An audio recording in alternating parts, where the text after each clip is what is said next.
to Cool FM. Cool FM is a TVH Group of Networks radio station. Tondo's greatest hits are here.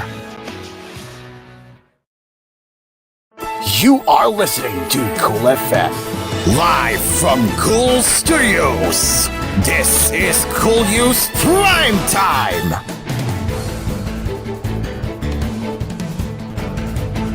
As we close out the series for 1 hour episodes for every Friday and Saturday, we bring you the stories that matter for every Kalamao and for every Filipino. Luzon, Visayas, and Mindanao, good evening. This is koolNews Primetime. I'm Stephen Iwanag del Sol. After over 41 hours, the fire ravaging a 4-story warehouse in Tondo, Manila was declared fire out by authorities on Saturday afternoon. According to the Bureau of Fire Protection, BFE, the blaze at the building located along Guidote Street in Barangay 132, Balot, Tondo started Thursday night with the first alarm recorded at 8:01 p.m. The fire reached the second alarm 13 minutes later. On Saturday, August 10, the BFP said in a Viber message that the inferno was under control as of 9:16 a.m., approximately 1 day and 13 hours after the fire began on August 8. It was then declared extinguished at 1:21 p.m. Fire authorities said that based on their initial estimates, the Tondo fire damaged 19.9 million worth of assets. They also said that while no fatality has been reported, 16 fire volunteers were injured while trying to douse the blaze. Some of the firefighters suffered second-degree superficial burns on different parts of the body, mostly on the palm and face.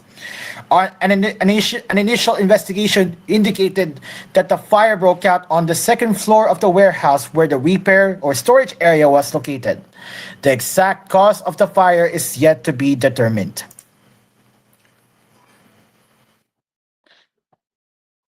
The Philippine Institute of Volcanology and Seismology, or PHIVOLCS, did not raise a tsunami warning for the country following the 6.8 magnitude earthquake that struck the Sea of Okhotsk on Saturday morning. It said in a bulletin there's no tsunami threat to the Philippines from this earthquake. A 6.8 magnitude earthquake rocked the Sea of Okhotsk at 11:28 a.m. August 10.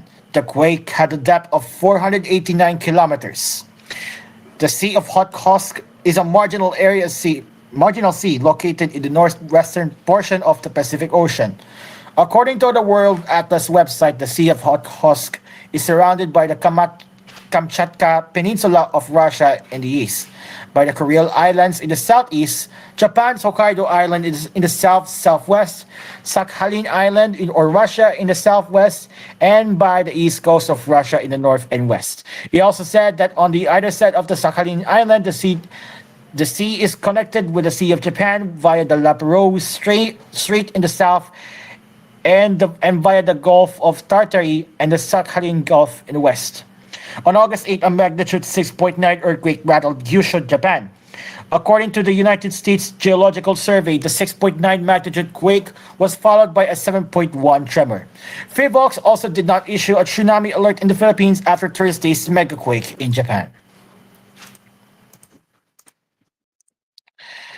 Vice President, House of Representatives, Assistant Majority Leader, and Taguig 2nd District Representative Pami Zamora urged Vice President Sara Duterte on Saturday to prioritize collaboration over criticism.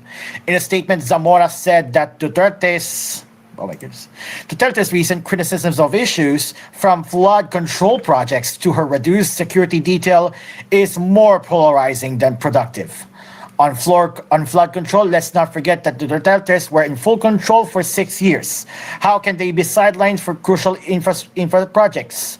On the matter of her security entourage, the PNP chief has said she still retains almost 390 security personnel. I doubt anyone would still find that inadequate, said the lawmaker. All of us in the House are ready to work hand in hand with all officials whose input are productive to the national agenda. Just like what Senator Senate President Cheese Escudero said, I also encouraged the Vice President to constructively use her position and resources, he added. On Friday, Senate President Francis Escudero said he also found Duterte's rant on societal problems, quote-unquote, perplexing. Escudero said that the Vice President's criticism specifically of the current administration's lack of a master plan against flooding is somewhat confusing because, according to him, her father did not come up with one such strategy during his 6 years in power. While still fairly popular 2 years into her term, Vice President Sara Duterte's net satisfaction rating fell plus 44% in June, down from 63% in March, according to the latest social weather station survey. This is her lowest satisfaction rating so far since assuming the vice presidency. The results came after Duterte left the cabinet of her former ally, President Ferdinand Marcos Jr. She began voicing policy disagreements with the Marcos administration, especially in the fourth quarter of 2023. The relationship quickly turned sour in the first quarter of 2024, culminating in Duterte's exit as Education Secretary on June 19, which was right before the SWS survey period of June 23 to July 1. Despite the 19-point drop in her ratings, however, Duterte still enjoyed a good overall satisfaction rating, with 65% satisfied and 21% dissatisfied with her performance. The SWS survey found that Duterte's ratings were highest in her home region of Mindanao, where she notched an excellent plus 73 net satisfaction score. She also posted good ratings in the Visayas, 47 plus 47, and Metro Manila plus 32, and the rest of Luzon plus 31. Solid Earth. The vice president's popularity dipped across all majors demographics but remained robust overall. Her net satisfaction was very good among women in 50 points and those with less formal education with 54 points among non-elementary graduates.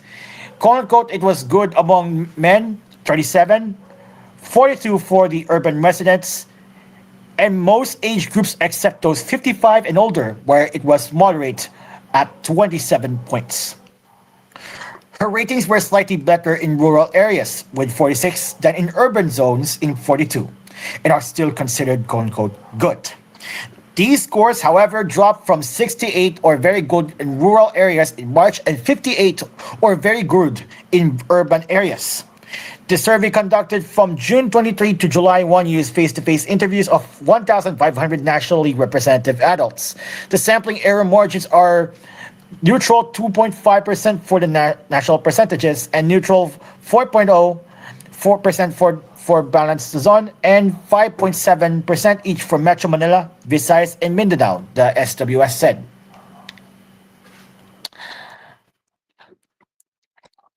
Meanwhile, House of Representatives Speaker Ferdinand Martin Romualdez, Congressman Martin Romualdez on Saturday welcomed his improved net satisfaction rating based on the latest SWS survey. He got a 29-point net satisfaction rating from the recent survey, a 16-point increase compared to the March 2024. He said, I am deeply humbled and encouraged by the latest social weather station survey, which shows a significant rise in public satisfaction with my performance as the speaker. He also attributed his approval gain to the efforts of his fellow lawmakers. The survey was conducted from June 23 to July 1 with 1,500 respondents, 18 years old and above. Meanwhile, Senator Francis Escudero, surveyed for the first time as the Senate President, logged at the 47 satisfaction rating. Now, the House of Representatives recently unveiled a new detention facilities for individuals cited for contempt, which reached 37 during the 19th Congress. The facility within the Legislative Security Bureau building can accommodate 16 resource persons ordered detained by the chamber in the exercise of its legislative and oversight functions. Last August 7, House Secretary General Reginald S. Velasco said, today we are unveiling a building marker that transcends its physical form. It's not just a metal sign with information about the building and the custodial facilities in it. It symbolizes something much profound. It's a testament to the unwavering commitment of the House of Representatives leadership to uphold rights and dignity, a commitment that we take very seriously. Currently, he added, there are two individuals detained at the House of Representatives, J.C. Quiros, a real estate broker ordered detained by the Committee on Public Accounts, and Ronilyn Batelna, the corporate secretary of Lucky South 99, ordered detained by the Committee on Public Order and Safety. Velasco said, and the provision of clean and comfortable facilities, the fair treatment, the protection of their safety and welfare, and the continuous monitoring by our medical team of their health condition all reflect our operational efficiency within the House and reinforce the integrity of our investigation process. This commitment to those placed under our care builds public trust in our processes and our institution. It shows that the House of Representatives values integrity situations and transparency, even in challenging situations, Velasco said. In a statement on Saturday, the House said that the 37 rather, contempt citations were issued by the Committees on Public Health, Public Order and Safety, Human Rights, Dangerous Drugs, Franchise, Agriculture, and others. When we return, Vice President Sara Duterte's rant against the government may be a diversionary tactic, according to a Solon. Senator Bongo hails Malasakit Center at Davao Oriental Provincial Medical Center. And MMDA issues traffic advisory for Paris Olympians parade on Tuesday. When we return after a short break, this is koolNews Primetime.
Before we proceed to our national news, Harold Sala, a Christian pastor known for his pioneering broadcasts in the Philippines and around the globe, died at the age of 87, his nonprofit organization announced. Guidelines International Ministries, which Sala founded, announced that he passed into the presence of Jesus on Tuesday, August 6th. His unwavering faith and dedication is remembered through his work as a founder of Guidelines International Ministries. Dr. Sala's Guidelines for a Living program, the first and longest running daily 5-minute Christian radio broadcast, continues to inspire countless lives worldwide today. His legacy endures through every message of hope, pointing others to Jesus, that organization said. Born on July 15, 1937, Sala was revered Christian broadcaster whose radio television programs inspired millions in countries like in the Philippines. His Guidelines for a Living was the first and longest running daily 5-minute program in Christian radio, while his Guidelines for Family Living television program aired in the United States and the Philippines for 15 years. Sala and his family lived in the Philippines for 2 years from 1974 to 1976 as they fortified their media ministry. He came to the Southeast Asian country at the invitation of Bob Bowman of FEBC, or the Far East Broadcasting Company, who asked him to come to Manila with the help of English broadcasting, according to his website profile. It was then that the decision was made to enter media missions full-time. 2 years in the Philippines were filled with ministry throughout the country and Guidelines broadcast expanding in the Philippines and by shortwave into China, Russia, and Latin America. But the logistics of mailing reel-to-reel tapes of Guidelines for Living to the hundreds of radio stations in the US proved unworkable from Asia, his profile read. Guidelines International Ministries made its permanent home in Orange County, California in 1976. This also began an era of 15 years of the television production of Guidelines for Family Living broadcast in the United States and the Philippines, it added. In a New Year reflection for Star Week magazine on December 30, 2001, Sala looked back at his family's time in the Philippines and jumped up from this experience as he tackled the roadmaps of life. He said, Dr. Harold recalled, in the 70s, my family and I lived in the Philippines. On more than one occasion, we sat up with picnic basket and a road map only to discover that the road, which appeared to be a paved highway on the map, was only a dusty jungle trail which would have challenged a four-wheel drive vehicle. That's the way life is. Your roadmap is not always consistent with reality. The superhighway of plans turns into a jungle trail of frustration and roadblocks. He added, it is comforting to know that what happens in the new year will not take God by surprise. When tomorrow arrives with its uncertainties and frustrations, its pain and even sorrow, God will be standing there to give you comfort and guidance and extend His grace and mercy to you. On behalf of the Philippine Christian Family Broadcasters and the family of Cool FM, we extend our condolences to the family of Dr. Harold J. Sala, a faithful radio preacher to the body of Christ in the Philippines. We go back with the national news. The remarks of Vice President Sara Duterte on the government's disaster response may be an attempt to divert attention from her trip to Germany amidst the onslaught of Typhoon Karina. Manila 3rd District Representative Joel Chua said on Saturday. He said in a Saturday news forum, I think these remarks against the president is one way of diverting the issue to cover up the real issue during the typhoon when she left for Germany.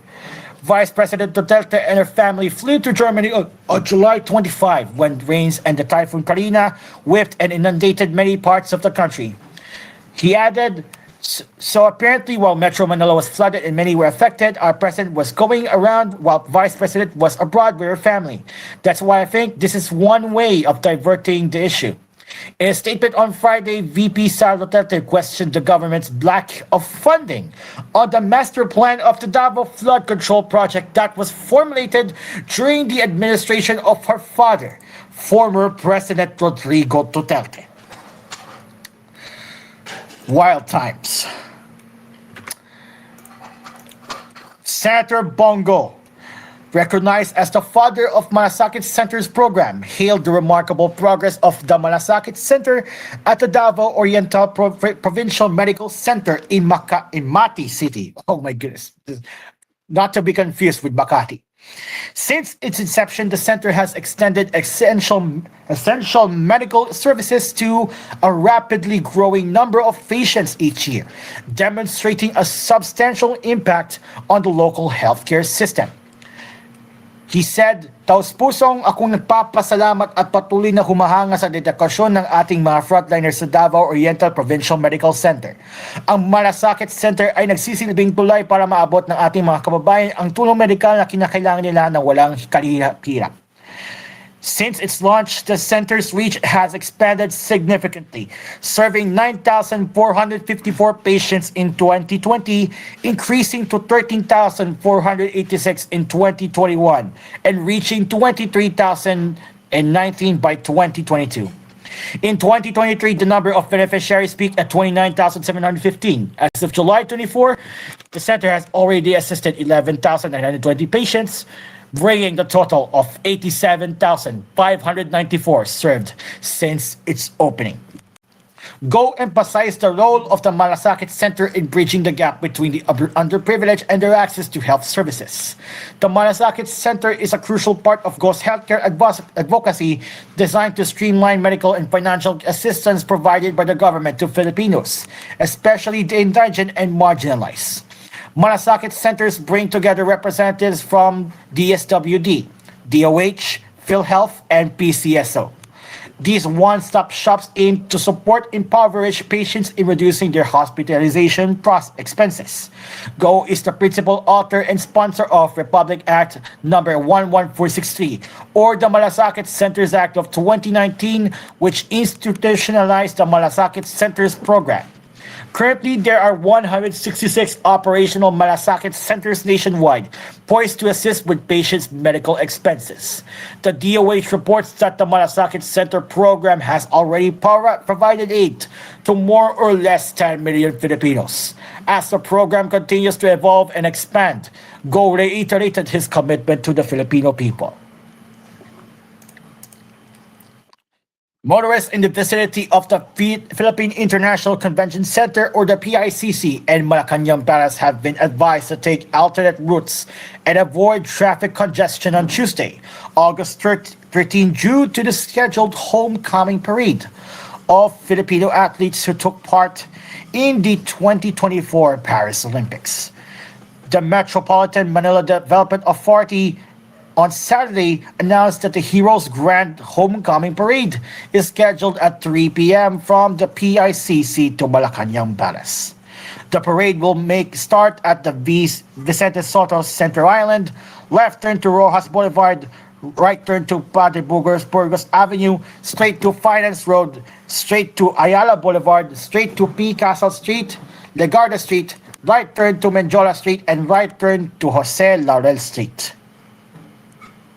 The MMDA also said that they will implement a stop-and-go scheme for the main roads where the parade will pass through. According to the Presidential Communications Office on Friday, President Ferdinand Bongbong Marcos Jr. is set to welcome the athletes upon their arrival on Tuesday afternoon. The PCO statement said a special program will follow where the president will personally honor the athletes and present them with well-deserved incentives, recognizing their extraordinary contributions to Philippine sports and their stellar performance during the 2024 Paris Olympics. Another unfortunate news from Cotabato City. The Soxargen police arrested 4 drug suspects and seized among almost 2 million pesos worth of suspected shabu during a series of entrapment operations in the towns of Lebak and Calamansig in Sultan Kudarat. Brigadier General James Gulmatico, Regional Director of Police Regional Office 12, said 3 separate operations were conducted in the 2 coastal towns. In Barangay Barurao 2 of Lebak, an entrapment operation led to the arrest of a certain quote-unquote bata, 42 years old, and his companion known as only JB, at 20 years old. Police seized 1.1 million pesos worth of shabu and a hand grenade from the suspects on Thursday.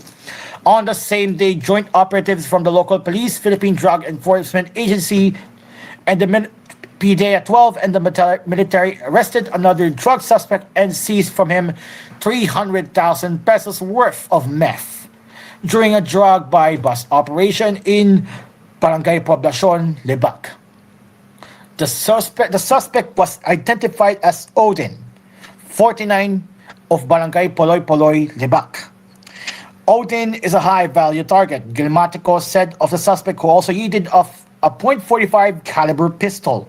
In a nearby Calamansig town, an entrapment operation in Barangay Cadiz also resulted in the confiscation of 544,000 pesos worth of shabu and arrested alias Money at 52. These successful operations are clear manifestation of our commitment to eradicating illegal drugs in the region, Colmatico said.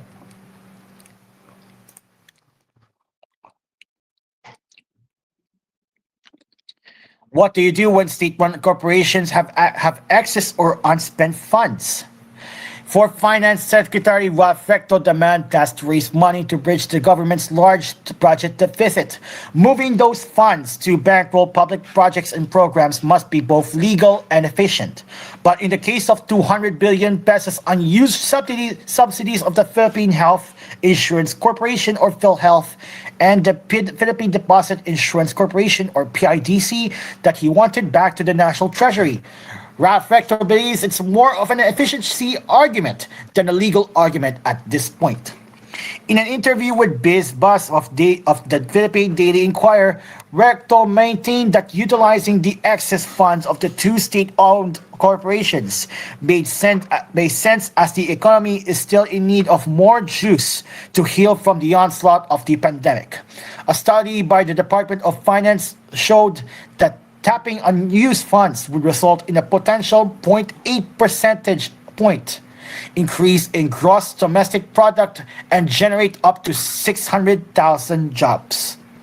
At the same time, Recto argued that it's not as if PhilHealth had lost a huge amount of money after the impounding. The financier noted that the DOF only touched PhilHealth's unspent subsidies from the national government, and that the state health insurer didn't really spend much for pandemic response, as the national government and private sector were the ones that did foot the bill for vaccines. He said during the pandemic, PhilHealth didn't have to spend. It even made money. Meanwhile, the national government now has to raise cash as fast as it can, as more pandemic deaths are failing due soon. I'm wearing that DOF hat. To me, it's more of an efficiency argument, said Recto, a veteran lawmaker prior to this role. Nonetheless, Recto said he wouldn't have pushed for this if it's illegal. From the DOF's point of view, it is legal. So what happens next, you may ask? With the fund transfer being next challenged at the Supreme Court, the finance chief said the government would obey whatever the higher tribunal or Congress would say. If the Congress passes a law to instruct me or stop it and to return the money, I will. If the Supreme Court says the same thing, I will follow, he said. Earlier, the Philippines and the Vietnamese Coast Guards held the firefighting and search and rescue exercises off Manila on Friday, the first such drills between the two countries with maritime disputes with Beijing in the South China Sea. The Philippines and Vietnam both claimed part of the strategic waterways Spratly Archipelago, but said the drills at the mouth of Manila Bay contributed to maintaining peace and stability in the contested sea. It's a good thing that we are going in one direction, which is the rule-based approach of the Philippines. Lawrence Roque, captain of the Philippine ship, BRP Gabriela Silang, told the reporters following the drills. He added, "We hope also that the Vietnam Coast Guard, particularly the Vietnamese government, will also follow the Philippines in enhancing or following rules-based approach." The Gabriela Silang and Vietnam CSB 8002 vessel fired water cannon at a second Filipino vessel to simulate the rescue of a boat on fire in choppy waters at the mouth of the bay, which opens into the South China Sea. A Filipino helicopter then dropped orange dummies into the sea as the two vessels launched tiny rubber boats, which bobbed violently above the meter or 3.3 foot tall waves to retrieve that make believe victims. The crew stood on deck and saluted each other as the two vessels did a passing maneuver to conclude the drills. Rocket added, "We hope this will be the start of many more exercises of this type." The exercise stood in stark contrast to violent confrontations between the Philippines and the Chinese government vessels in recent months, which have fueled fears of a conflict that could drag in the United States, a Manila ally. Beijing claims almost the entire South China Sea, brushing off the rival claims of the several Southeast Asian countries, including the Philippines, and an international ruling that its assertion has no legal basis. One of the most serious incidents took place in June when Chinese sailors brandishing weapons, including knives, and annexed boarded Philippine naval vessels during a resupply mission to Filipino held Second Thomas Shoal. Coming up on koolNews Primetime, Filipino golfers left in the shadows at the Paris Olympics. Sarno blames the very toxic environment for struggles in the Olympics debut. Mass transit cable car plans draw potential private sector partners. For the entertainment news, Philippine Ballet Theater brings new Filipino ballet epic to Los Angeles. Angelique Kang's shuns indecent proposals focuses on going mainstream. Darren Espanto rushed to hospital due to appendicitis. Angel Aquino on starring with Isabel Huppert. Her attack was very simple. And got Seven's Bam Bam to visit Manila and Cebu in September. We will return after a short break. This is koolNews Primetime with yours truly, Stephen Liwanag del Sol.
Cool FM.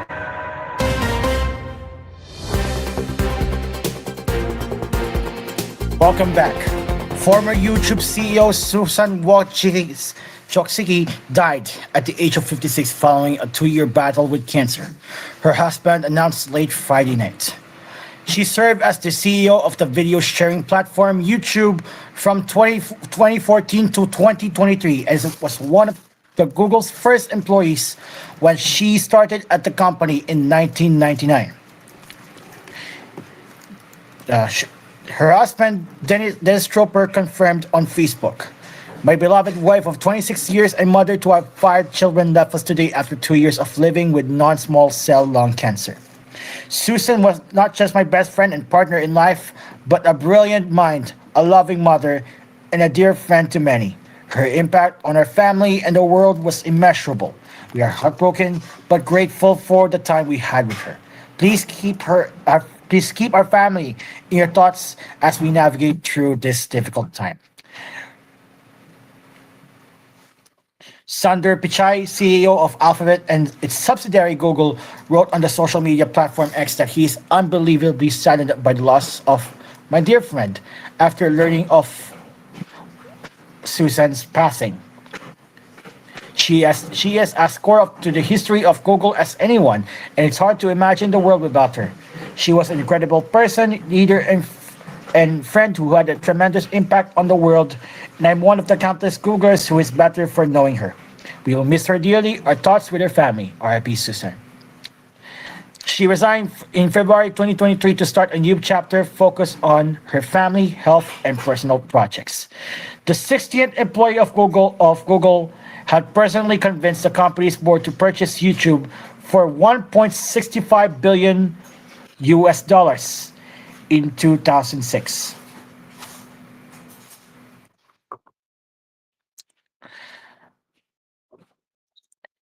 Taylor Swift.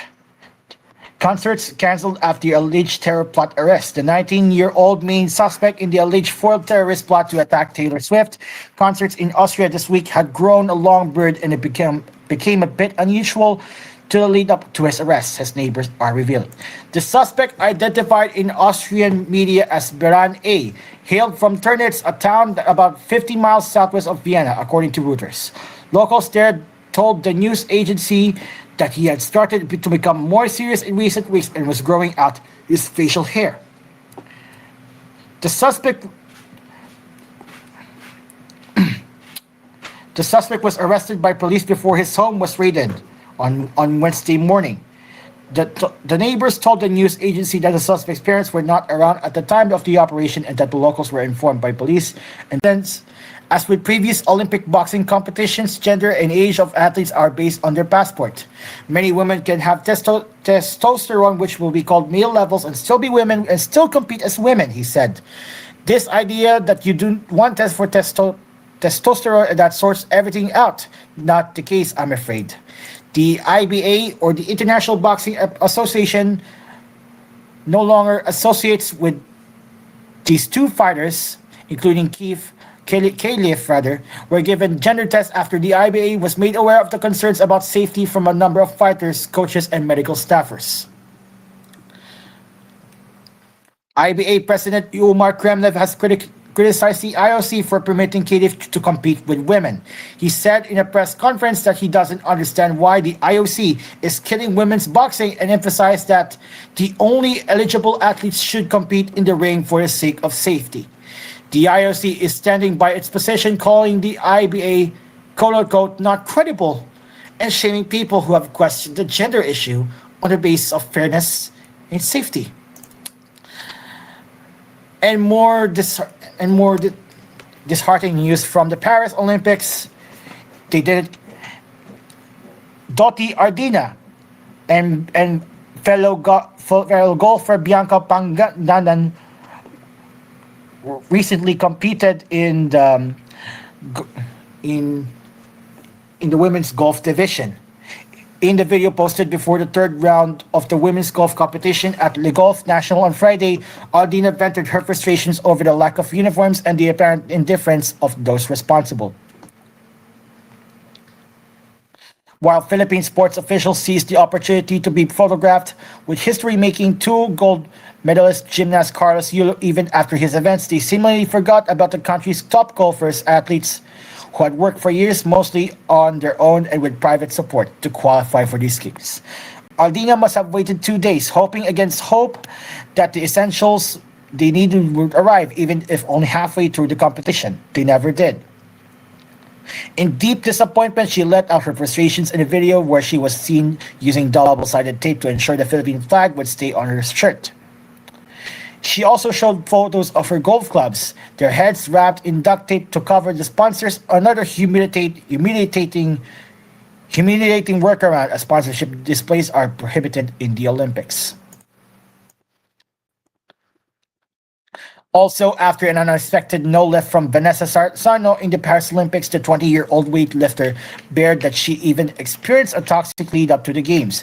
She was unable to lift 100 kilograms her 3 attempts at snatch, despite having 110 kilograms as her personal best.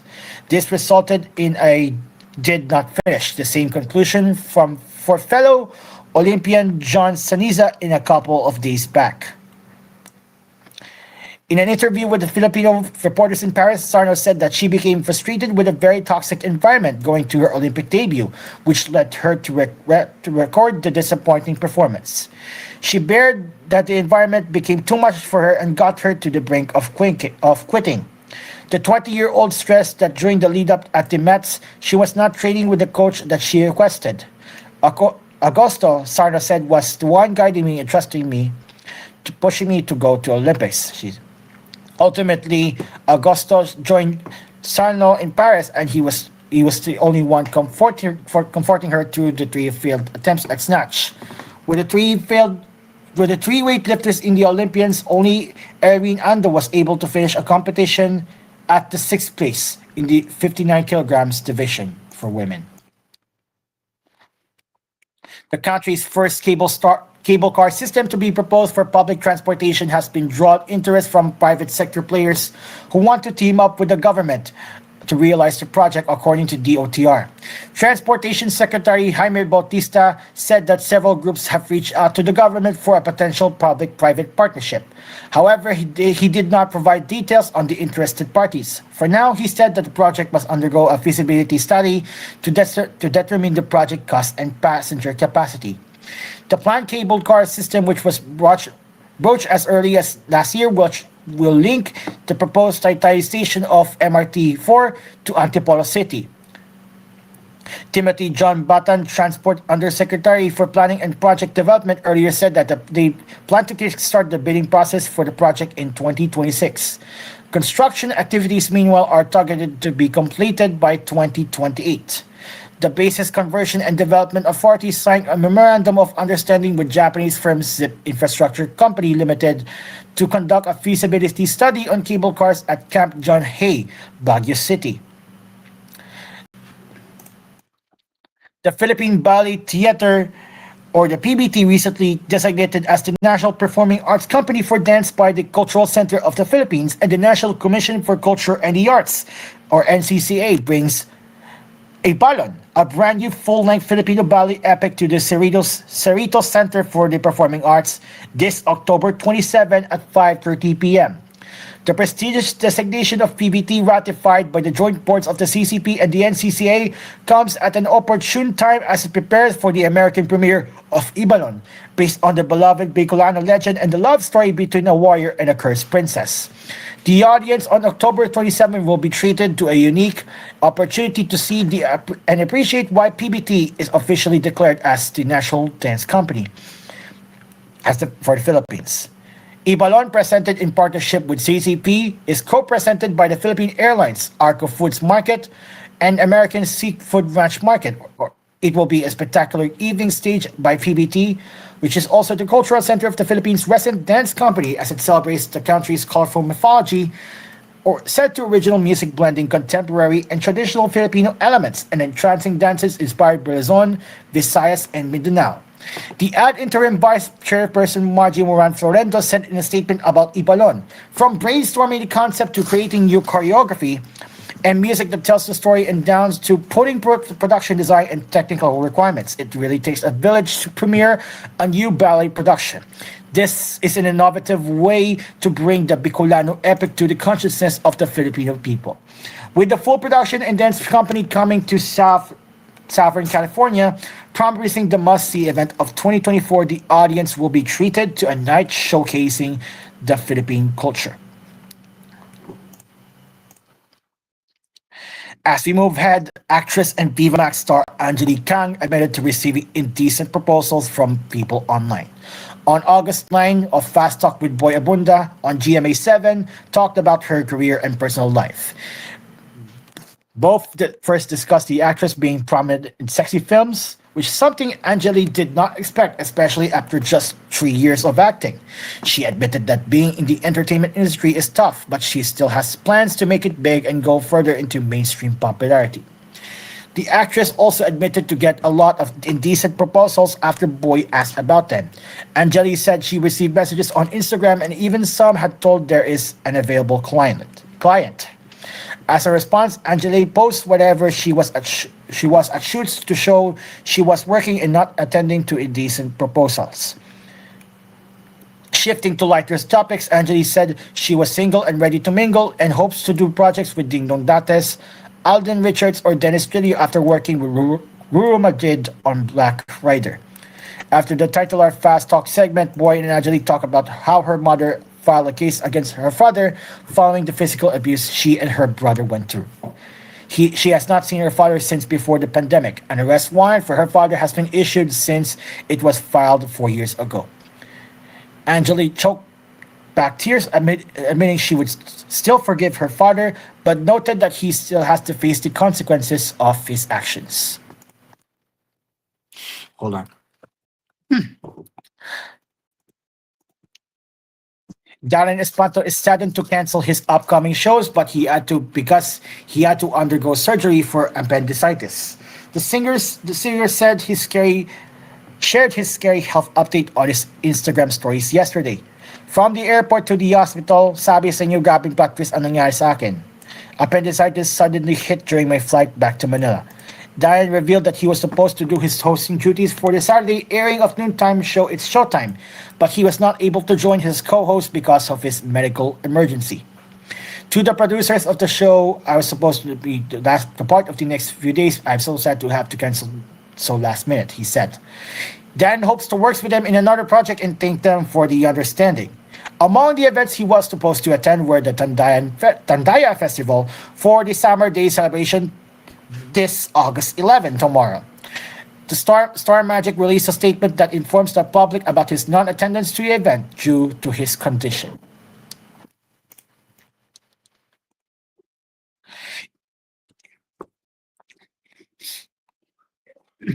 Quite long.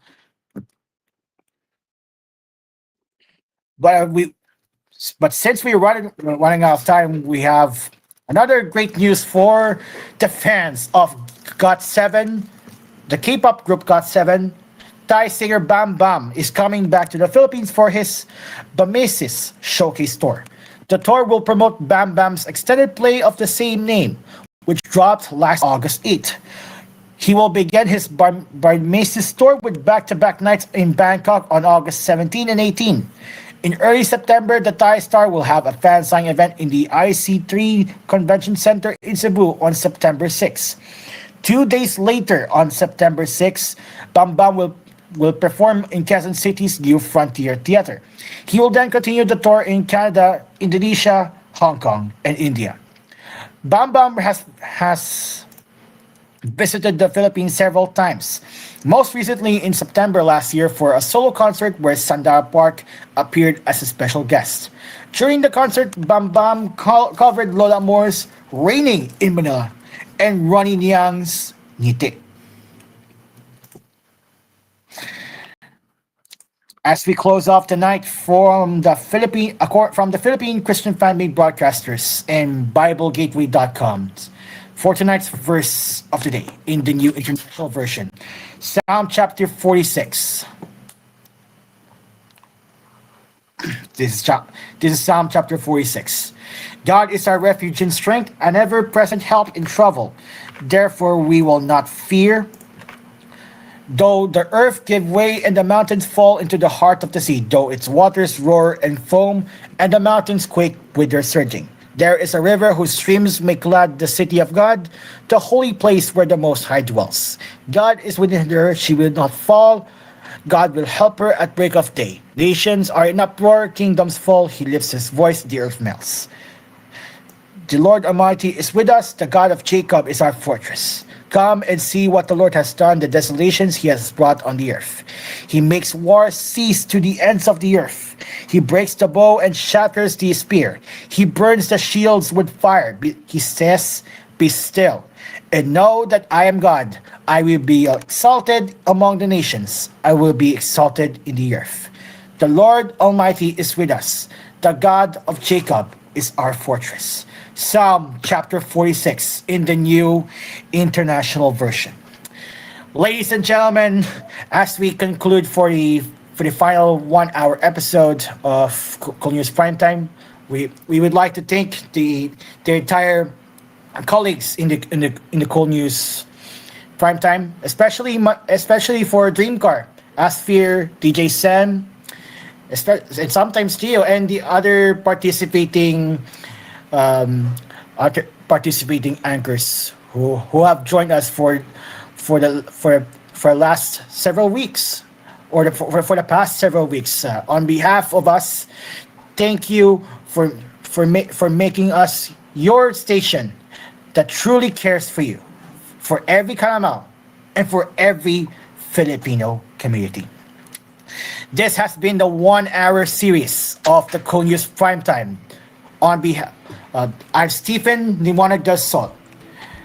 The music continues here on Cool FM. Stay safe and good night.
Alas just na!